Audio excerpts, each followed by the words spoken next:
package secured, or should I say cemented.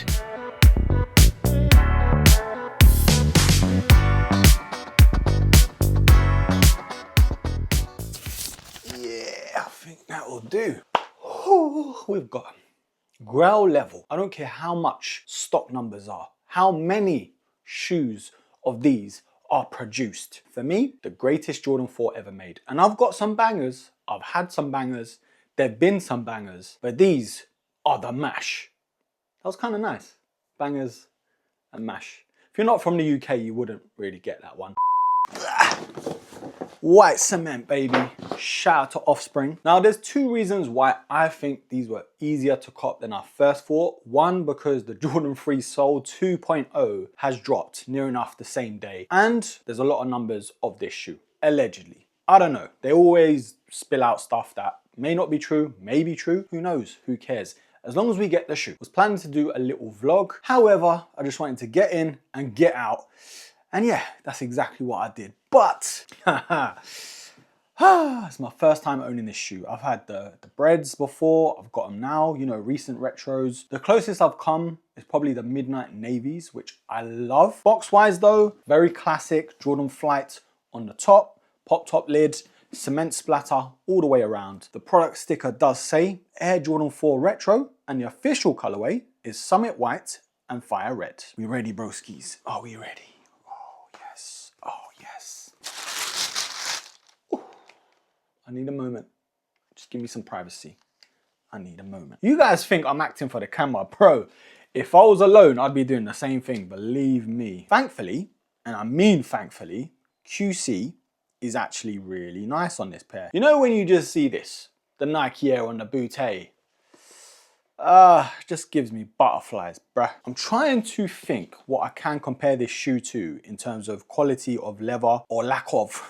Maybe the military blues. I mean, they felt softer, but the plasticky feel, very much like the military blues. Not saying it's bad, but it's not good at the same time. Do you know what I mean? When you're used to the Midnight Navies, I know a lot of people passed on that shoe because they look like the poor man's Oreos or the poor man's white cements. But bruh, when you're talking about the leather and the grain, night and day. Midnight and day. In terms of the leather, definitely not the best, but at the same time, when a shoe like this, like OG status, creme de la creme when it comes to Jordan 4s, is as available as it looks like this is, you kind of have to weigh it up, you know?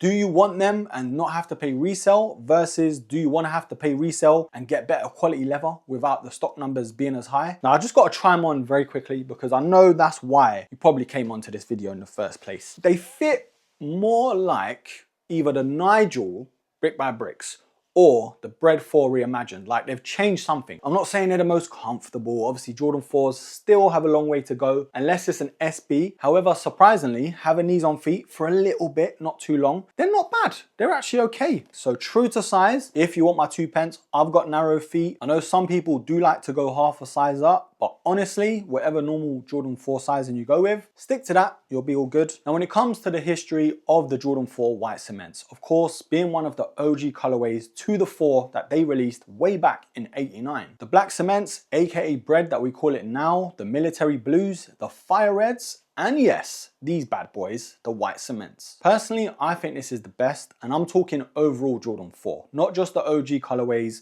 I'm talking these because of wearability, history, and yeah, they're so damn versatile. Now, yes, it is kind of cool to see the hang tag that they've given us, the orange one, you know, OG settings, but I kind of wish they brought back those bulkier ones. You know the ones I'm talking about, the thicker plastic that actually lasts, not this flimsy stuff. But still, I'm not here to complain. Overall, the shoe, like I've said, QC and materials aside, we've spoken about that, we've had our little moan. In terms of this colorway, I mean, damn. Now, I think I said this on the live stream the other day, but I'm gonna say it again. This is probably just behind the Air Force One, the most wearable Nike shoe ever released. Now, I know, it's a very bold statement, but just look at it. It's a Jordan 4, you've got the netting, the classic white and black. I mean, if you can't style these up, you're better off just collecting stamps at this point. Now, I think the last retro was 2016, and I've never had that pair in hand, so I can't give you my 2 pence on it and compare the two. But for me, overall, it looks less bulkier than a regular Jordan 4, it looks more slender and they've made it more comfortable, which is really good to see. But one thing I'm very glad at though, is they didn't give this shoe the whole reimagined vibe. Yes, I am a fan of the whole reimagined thing, but still, sometimes bruh, just give it a break. But yeah, classic white mesh here, classic white midsole, nothing aged about it. And then you got the red Jumpman logo with the flight on the tongue and the white sock liner with the hit of black on the inside of the tongue. And a nice contrast too with the black insole there as well. But the cherry on top,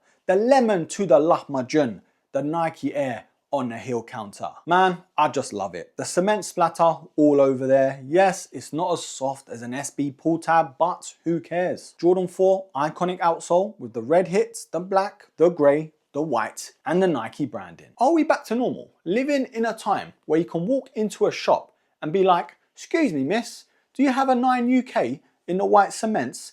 And then they bring them out straight away.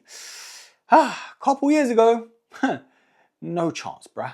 No chance. But the white cements, broskis, talk to me. Man to man, girl to man, broski to broski. Are the Jordan 4 white cements 2025 a buy or a buy? So I've seen quite a few people now talk about this shoe like they're not too bothered going for them straight away, just because they've got a sneaky hunch these might go on sale. And you know what? They might be right. Yes, Jordan 4s aren't cheap by any means, so that could play a factor. Also, other shoes coming out around the same time. Also, shoes have been dropping left, right, and center week after week. It's like we've slowly calmed down, then all of a sudden, 2 iconic shoes have dropped within the same day or two.